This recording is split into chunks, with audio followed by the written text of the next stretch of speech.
Hello everyone, welcome to my platform. A very good morning to all of you. Today is 19th June 2025 এবং আজকের দিনে দাঁড়িয়ে আমরা হিন্দু এবং আনন্দবাজারের যে সমস্ত ইম্পর্টেন্ট এডিটোরিয়াল এবং ডেইলি নিউজ আছে সেগুলোকে নিয়ে অ্যানালিসিস করব। কমপ্লিট অ্যানালিসিস থাকবে, hopefully will like the session. দেখো, ফ্রন্ট পেজেই আমরা দেখতে পাচ্ছি operation Sindhu, reimplementation of the MNREGA. This are the important topics that are going to be discussed in today's class. So দেরি না করে শুরু করা যাক আজকের ক্লাস। প্রথমত, this is the front page of the Hindu newspaper এবং ফ্রন্ট পেজে আমরা যদি দেখি, first is the continuation of a news regarding the Pahalgam terror attack and the launch of the operation সিন্ধুন ফ্রম দ্য ইন্ডিয়ান আর্মি। সেই জায়গায় দাঁড়িয়ে কিছুদিন পর আমরা দেখি পিকচারে কে আসেন, পিকচারে আসে ইউনাইটেড স্টেট অফ আমেরিকার প্রেসিডেন্ট ডোনাল্ড ট্রাম্প এবং তিনি বলেন যে, তিনি ক্লেম করেন যে he is acting as a mediator two resolve the issue between India এবং পাকিস্তান। বাট সেই জায়গায় দাঁড়িয়ে ইন্ডিয়ার কিন্তু রেসপন্স ইজ ভেরি ক্লিয়ার এবং ইন্ডিয়ার রেসপন্স কিন্তু দ্যাট যে India will never accept the any kind of mediation propose to be given by United State এবং সেই জায়গায় দাঁড়িয়ে প্রাইম মিনিস্টারের স্ট্যান্ডস কিন্তু clear in this side.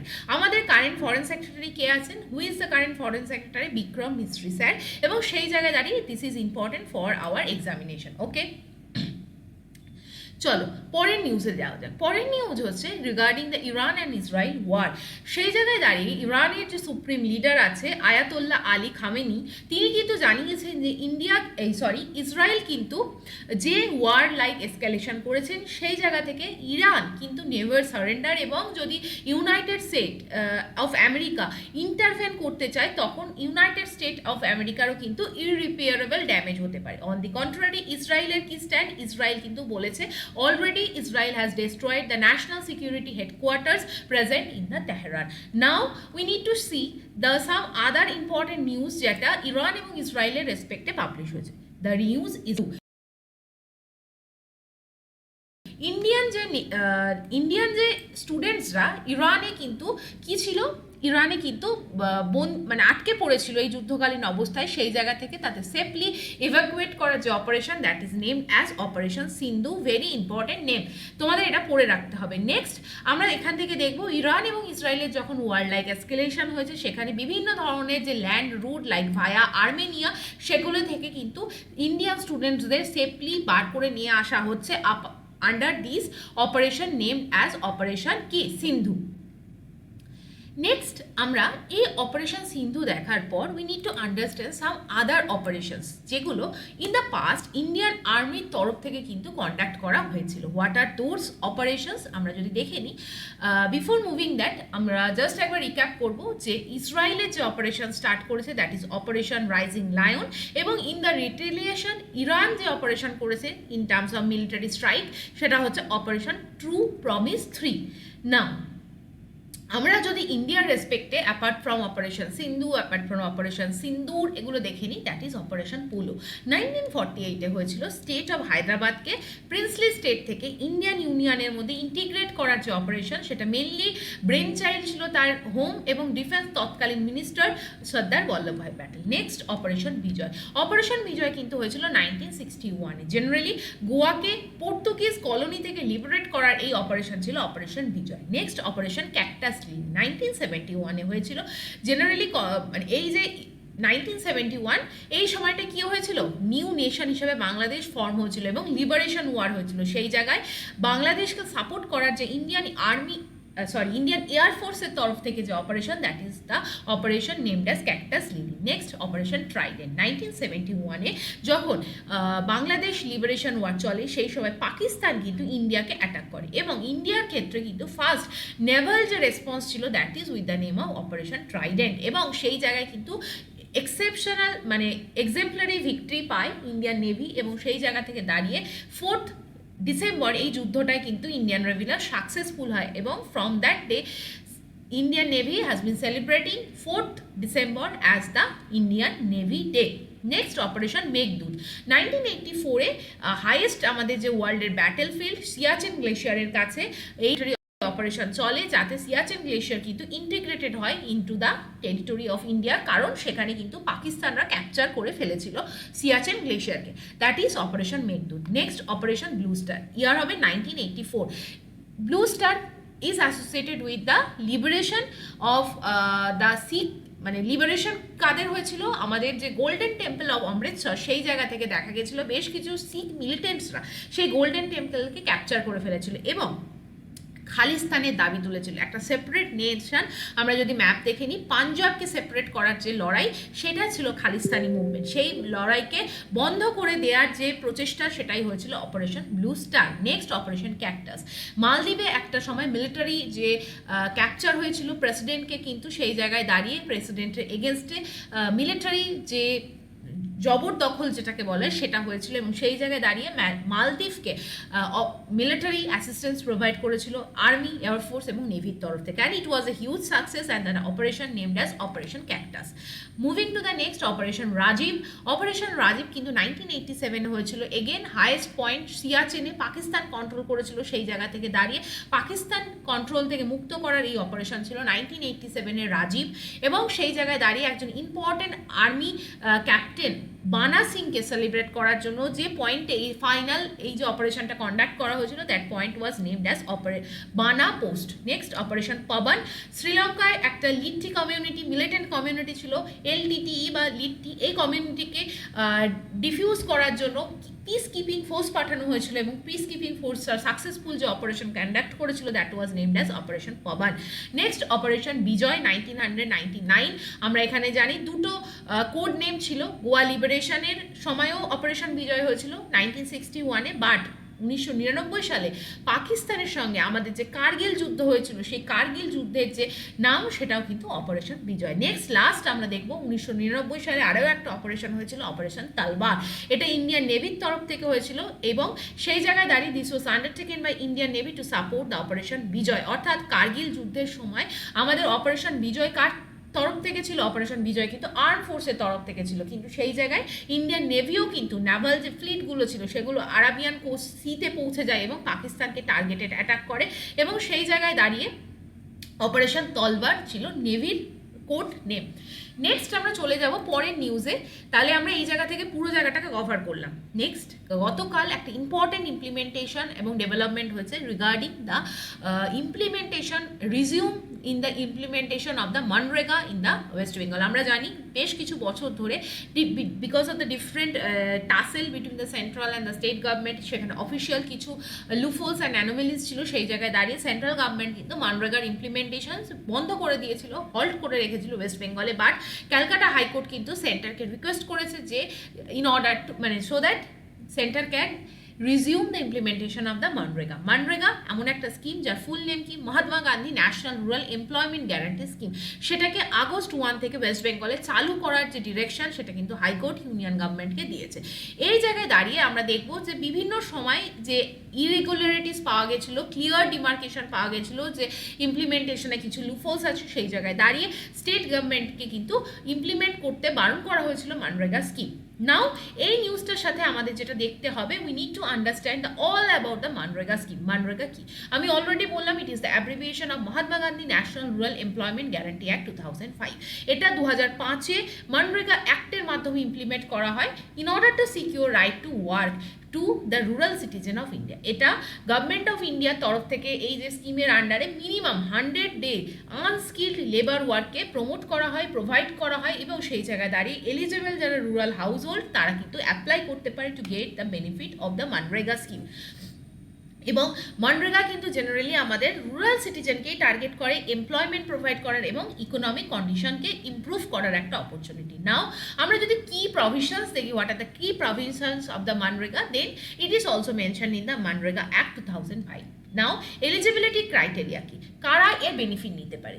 Any citizen above the age of 18 years they can get the benefit of the MNREGA এবং তাদেরকে willing হতে হবে কি, willing to do unskilled work. Next, guaranteed employment, 100 days guaranteed employment দেওয়া হবে in the ক্ষেত্র, কোন ক্ষেত্রে? আনস্কিল্ড এমপ্লয়মেন্ট, রুরাল সিটিজেনদের এই প্রোভাইড করা হবে অপরচুনিটি, এবং একটা মিনিমাম ওয়েজের কিন্তু ম্যান্ডেটরি প্রভিশনস আছে। আনএমপ্লয়মেন্ট অ্যালাউন্স, যদি কাজ দিতে না পারে, কেউ যদি কাজ চায় এবং 15 দিনের মধ্যে সেখানে যদি কাজ প্রোভাইড করা না যায়, তাহলে কিন্তু সেখানে আনএমপ্লয়মেন্ট অ্যালাউন্স দিতে হবে, এবং সেটা একটা মিনিমাম যে ওয়েজ পার ডে প্রোভাইড করা হয় ফর দ্য ফার্স্ট 30 days, তার 1/4 কিন্তু অ্যাজ অ্যান আনএমপ্লয়মেন্ট অ্যালাউন্স তাদের প্রোভাইড করতে হবে। নেক্সট, সোশ্যাল অডিট, এটা very important, because social transformation হচ্ছে, কমিউনিটি পার্টিসিপেশন হচ্ছে, গভর্নমেন্ট গ্রাসরুট লেভেলে কাজ করছে এবং in a very accountable way, এইগুলোকে চেক করার জন্য there is a provision of social audit, এবং section 17 of the MNREGA act কিন্তু ম্যান্ডেটেড করে সোশ্যাল অডিটকে, যাতে কিন্তু যে গ্রাসরুট লেভেলে ওয়ার্ক হচ্ছে তার এক্সিকিউশন হয়। নেক্সট আমরা দেখব MNREGA is very important to also achieve the sustainable development goals. মনরেগার মাধ্যমে কি হবে? জব পাবে মানুষ, তার সাথে কি হবে? ডিরেক্টলি পভার্টি এলিমিনেট হবে, হাঙ্গার দূর হবে, হেলথ প্রমোট হবে, অর্থাৎ মানুষের কাছে টাকা এলে তারা কিন্তু গুড হেলথ এর দিকেও সচেতন হবে। নেক্সট, এডুকেশন হবে, তারা তাদের সন্তানদের কাজে পাঠাবেন না এবং সেখানে কোয়ালিটি এডুকেশন এনশিওর হবে। এছাড়া মনরেগার মাধ্যমে নারী পুরুষ নির্বিশেষে সবাই কাজ পায় এবং সেখানে কিন্তু আমরা জেন্ডার ইকুয়ালিটিকেও প্রমোট করতে পারি, এবং decent work and economic growth are the important SDG goals that can be achieved or that can be মানে কন্ট্রিবিউটিং, সেখানে কিন্তু আমরা মনরেগা দ্বারা দেখতে পাচ্ছি। নেক্সট আমরা যদি দেখি ইন্ডাস্ট্রি, ইনোভেশন অ্যান্ড ইনফ্রাস্ট্রাকচার, অর্থাৎ গ্রামীণ যে ইনফ্রাস্ট্রাকচার সেটাও কিন্তু মনরেগার আন্ডারে কভার আপ হচ্ছে, এবং রিডিউসড ইনইকুয়ালিটি, আমাদের যে সোসাইটাল ইনইকুয়ালিটি, আমাদের inequality in the resources and also in the inequality in the male and the female counterpart, that is also decreasing, and it is the way why the MNREGA is so powerful tool to bring the social justice in our country. Next আমরা চলে যাব পরবর্তী যে news, দেখো এটা আমরা cover করলাম। Next আমরা যে জায়গাটায় যাব, that is the news related with the G7 যে ইভেন্টটা হোস্ট হলো সেইটার রেসপেক্টে। G7 এর যে আউটরিচ প্রোগ্রামটা হয়েছে, কোথায় হয়েছে? কানাডাতে। সেই জায়গায় দাঁড়িয়ে কানাডাতে দেখা গেছে যে অনেক দিন পর ইন্ডিয়া কিন্তু কানাডার সাথে এগ্রিমেন্ট করেছে to appoint a high commissioner. So this is the important news. এখান থেকে তোমরা কোয়েশ্চেন আসতে পারে যে রিসেন্টলি ইন্ডিয়া কোন কান্ট্রির সাথে হাই কমিশনারশিপটাকে ওপেন করেছে, that is the country of Canada. এবং ইন্ডিয়া যখন ভিজিট করেছিল G7 to participate, although India is not a member of the G7 country, সেই জায়গা থেকে দাঁড়িয়ে this is an important news. আরও একটা ইম্পর্টেন্ট নিউজ আমাদের পড়তে হবে, আচ্ছা, সেটা হচ্ছে recently India Croatia to firm up bilateral defence ties. Modi কিন্তু বলেছে যে এই ইন্ডিয়া এবং ক্রোয়েশিয়া এই দুটো কান্ট্রির সাথে লং টার্ম ডিফেন্স পার্টনারশিপ হবে। ডিফেন্স পার্টনারশিপের পাশাপাশি ইন্ডিয়া কিন্তু কোস্টাল ইনফ্রাস্ট্রাকচারের যে ডেভেলপমেন্ট হচ্ছে সেই জায়গায় ক্রোয়েশিয়াকে হেল্প করার বা হেল্প নেওয়ার একটা জায়গা তৈরি হয়েছে। সেই জায়গায় দাঁড়িয়ে ইন্ডিয়া এবং ক্রোয়েশিয়া জয়েন্টলি ওয়ার্ক করবে on the space ventures. Next আমরা যদি দেখি, according to the Sagarmala project. Sagarmala project কি? ইন্ডিয়ার একটা ইম্পর্টেন্ট অ্যাম্বিশিয়াস প্রজেক্ট, যার মাধ্যমে কোস্টাল এরিয়া এবং পোর্ট যে এরিয়া, অর্থাৎ পোর্ট গুলোকে ডেভেলপ করার যে project, that is the Sagarmala project in a nutshell. সেই জায়গায় কিন্তু port modernisation, coastal zone development, multimodal connectivity, সেগুলোকে ইমপ্রুভ করার যে অপরচুনিটি সেটা কিন্তু ক্রোয়েশিয়া পাবে ইন্ডিয়ার সাথে এই কোলাবোরেশনের মাধ্যমে। এছাড়া ডিফেন্স টাইয়ের পাশাপাশি কোস্টাল রেগুলেশন এই পোর্শনটাতেও কিন্তু টাই আপ হয়েছে, এবং বাইল্যাটারাল ট্রেনিং এবং মিলিটারি এক্সচেঞ্জ সেখানে কিন্তু হবে। নাও লাস্টে কি বলা হচ্ছে, we both support that irrespective of Europe or Asia, solutions of dispute cannot be found in the battlefield, and dialogue and diplomacy can only showing the way out.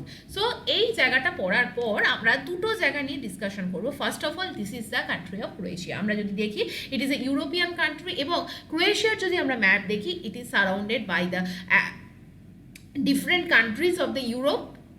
যদি আমরা দেখি, অস্ট্রিয়া, হাঙ্গেরি, এবং সেই দিকে দাঁড়িয়ে অ্যালবেনিয়া, গ্রিস, ইটালি, এই যে জায়গা, সেই জায়গা থেকে দাঁড়িয়ে আমাদের কিন্তু ক্রোয়েশিয়ার লোকেশন করে রাখা খুব দরকার। নেক্সট আমরা চলে আসবো আর একটা জায়গা, যেটা আমরা G7 কান্ট্রিকে নিয়ে পড়লাম। G7 এর যে 2025 যে সামিট হয়েছে, সেটা কোথায় হয়েছে? কানাডাতে হয়েছে। G7 সামিটে কে পার্টিসিপেট করেছিল আমাদের কান্ট্রির তরফ থেকে? ইন্ডিয়ান যে counterpart Narendra Modi, prime minister represent করেছিলেন। Although G7 is not the part of, মানে নট ইনক্লুডিং ইন্ডিয়া। আচ্ছা, G7 এর তাহলে কারা part? This is the part. G7 এর কারা part? Canada, United State, UK আমরা যদি দেখি this is the France, location of France, next Italy, Germany, এবং ইউরোপিয়ান ইউনিয়নের যারা মেম্বার হয় তারাও কিন্তু G7 এর মেম্বার হয় এবং তারা G7 এর কান্ট্রিতে পার্টিসিপেট করে। এছাড়া Japan is the part of G7।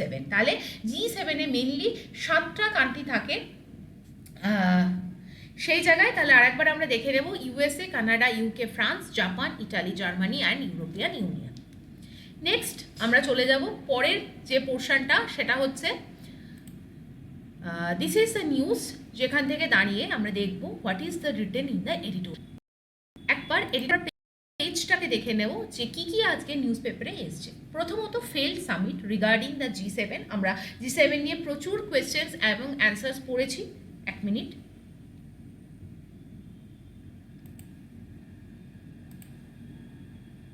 হ্যাঁ, সেই জায়গায় দাঁড়িয়ে কিন্তু এটা আমরা পড়বো না। Next, resetting the India US partnership in uncertain times, এই জায়গাটাও আমরা স্কিপ করব আজকের এডিটোরিয়ালে। Next, legality of Israel's action under international law, এখানে ইসরায়েল যেভাবে ইরানের ওপর অ্যাটাক করছে বা পাস্টেও যেভাবে গাজা স্ট্রিপ বা প্যালেস্টাইনের ওপর অ্যাটাক করেছে ইসরায়েল, সেই জায়গায় কতটা এটা লিগাল অ্যাটাক সেই নিয়ে এই এডিটোরিয়ালটা বেরিয়েছে। There are lots and lots of discussion regarding the United Nation charter, and that is not very much relevant for our knowledge and for our exam perspective, but what is related and important সেটা হচ্ছে a fair share. সেই জায়গায় দাঁড়িয়ে আমরা দেখব আমাদের 16 যে finance commission তার রেকমেন্ডেশন এসছে এবং সেখানে সেন্টার এবং স্টেটের মধ্যে যে ডিভিডেন্ড ভাগ করার যে গল্প সেই নিয়ে এই এডিটোরিয়াল। নেক্সট আমরা চলে আসবো পরের এডিটোরিয়াল, যেটা নিয়ে আজকে আমাদের ডিসকাশন হবে। That is the editorial related with the Uttarakhand state.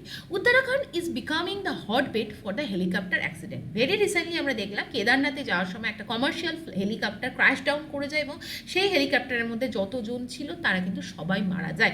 এই ডেটাটা কিন্তু এইখানে দেখাচ্ছে উত্তরাখণ্ড এমন একটা জায়গা, because of different climate aspect, weather condition বা হার্শ ট্রেডেন বা some irregularities in the aviation sector, সেখানে কিন্তু বারংবার অ্যাক্সিডেন্ট হচ্ছে। এবং সেই জায়গায় দাঁড়িয়ে আমরা যদি দেখি what are the major grounds for the plain and helicopter accidents in Uttarakhand, তাহলে আমরা দেখব ইমপ্রপার মেনটেনেন্স আছে, এছাড়া হার্শ ওয়েদার আছে, পাইলটের নন অ্যাডারেন্স টু দ্য প্রোটোকলস আছে, টেকনিক্যাল প্রবলেমস আছে, এছাড়া পাওয়ার লস এবং স্পেশাল ডিসওরিয়েন্টেশন। কখনো দেখা যায় বার্ড স্ট্রাইক করে যায় হেলিকপ্টারে, সেইখান থেকে দাঁড়িয়ে কিন্তু অ্যাক্সিডেন্ট হয়।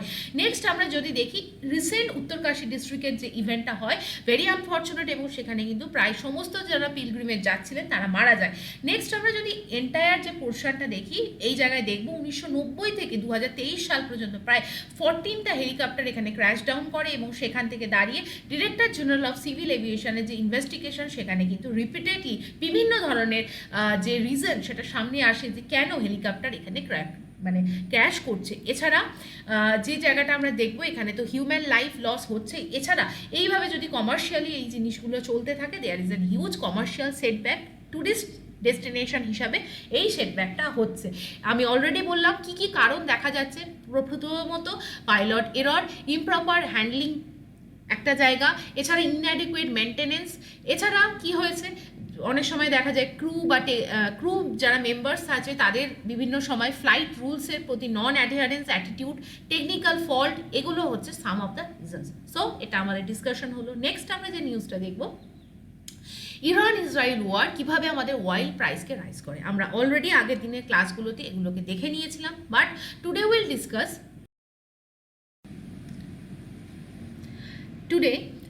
আমরা এই ইরান এবং ইসরায়েলের যে এই কন্টিনিউয়াস যে ওয়ার লাইক সিচুয়েশন, সেটা কিভাবে অয়েল প্রাইসকে ইনক্রিজ করে সেটা আর একবার দেখে নেব। প্রথমত আমরা যদি জাস্ট সাম অফ দ্য কি লাইন দেখি, তাহলে আমরা দেখব বেঞ্চমার্ক যে ব্রেন্ট ক্রুড অয়েল, সেই প্রাইস কিন্তু অলরেডি বেড়ে গেছে এবং সেই জায়গায় দাঁড়িয়ে পোটেনশিয়াল একটা ডিসরাপশন তৈরি হচ্ছে অয়েল সাপ্লাই চেইনে।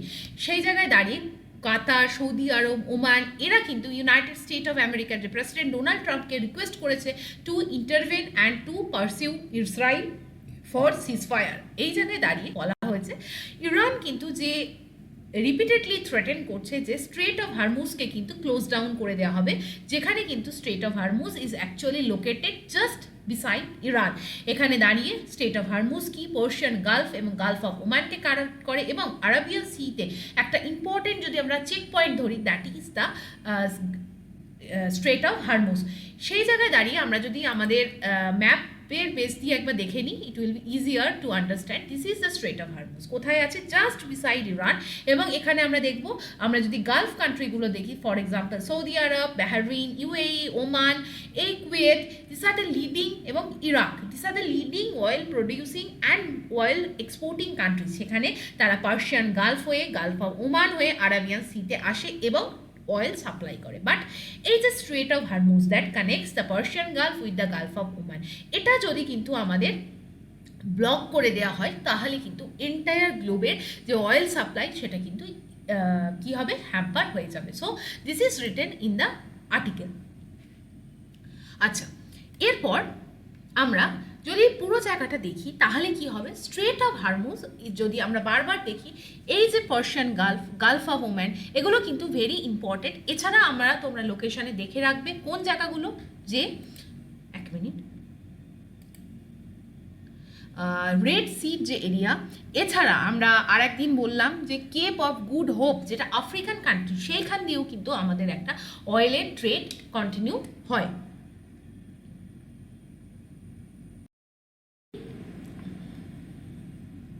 তাহলে এই এডিটোরিয়ালটা পড়ার পর আমরা নেক্সট চলে আসব, এই পুরো জায়গাটা তোমরা মার্ক করে দিচ্ছি, পড়ে নিতে পারো, all about the crude oil export, petroleum export through the strait of Hormuz. এই জায়গাটা নিয়েই কথা বলা হয়েছে, এবং বলা হয়েছে ইন্ডিয়ার ইম্পোর্ট যেহেতু নিয়ারলি 80% ক্রুড অয়েলকে ইম্পোর্ট করে, তার ডিম্যান্ড বা নিডকে ফুলফিল করার জন্য সেই জায়গায় দাঁড়িয়ে, যদিও বা ইরান থেকে ইন্ডিয়া তেল নাও নিক, বাট যে অ্যাসোসিয়েটিং কান্ট্রি সৌদি আরব, ইরাক, ওমান, ইউএই, কুয়েত, সেই জায়গা থেকে কিন্তু oil import getting very difficult and uncertain. Next আমরা দেখে নেব আরেকটা আর্টিকেল, যেটা হচ্ছে United nation Ocean conference. Recently আমাদের যত ওশিয়ান আছে তার রেগুলেশনের জন্য একটা পার্টিকুলার অর্গানাইজেশন আছে, that is the arm of United nation, এবং সেই অর্গানাইজেশনটার নাম হচ্ছে ইউনাইটেড নেশন ওশিয়ান কনফারেন্স। সেই কনফারেন্সের মাধ্যমে সেটা লাস্ট উইক কিন্তু ফ্রান্সে কনক্লুড হয়েছে। এখান থেকে আমরা এই ইম্পর্টেন্ট যে অ্যানালিসিস সেটাকে নিতে পারি ফর দ্য এক্সামিনেশন পার্সপেক্টিভ, এবং beyond the national jurisdiction agreement এখানে কিন্তু এটা সাইন হয়। অর্থাৎ ইউনাইটেড নেশন ওশিয়ান কনফারেন্স যে লাস্ট উইক ফ্রান্সে কনক্লুড হয়, সেখানে কিন্তু মানে প্রায় 60টা কান্ট্রির মধ্যে 56টা কান্ট্রি কিন্তু র্যাটিফাই করে একটা এগ্রিমেন্টে। কি agreement? Biodiversity beyond the national jurisdiction, BBNJ. Very important নাম, এবং সেটাকে বলা হয় আরও একটা ট্রিটি হিসাবে এটাকে নামেনক্লেচার করা হয়, that is the high sea treaty. এই ট্রিটির মাধ্যমে কিন্তু বলা হয় যে মেরিন লাইফকে প্রোটেক্ট করার, ইন্টারন্যাশনাল ওয়াটার বডিতে যে সমস্ত মেরিন লাইফ প্রোটেক্ট করা আছে সেই নিয়ে কথা বলা হয়, এবং ওশিয়ানকে প্রোটেক্ট করার এই আলোচনা কিন্তু ইউএনওসিতে হয়। এছাড়া ইকুইভ্যালেন্ট গ্লোবাল কমন গোলস তৈরি করার কথাও এখানে আলোচনা হয়, এবং convention on the biological diversity CBD, এই ট্রিটির যে গাইডলাইন সেগুলোকেও ইমপ্লিমেন্ট করা, এবং 30% অফ দ্য ওয়ার্ল্ড যে marine water body, coastal area, সেগুলোকেও কিন্তু 2030-র মধ্যে প্রোটেক্ট করার কথা বলা হয়।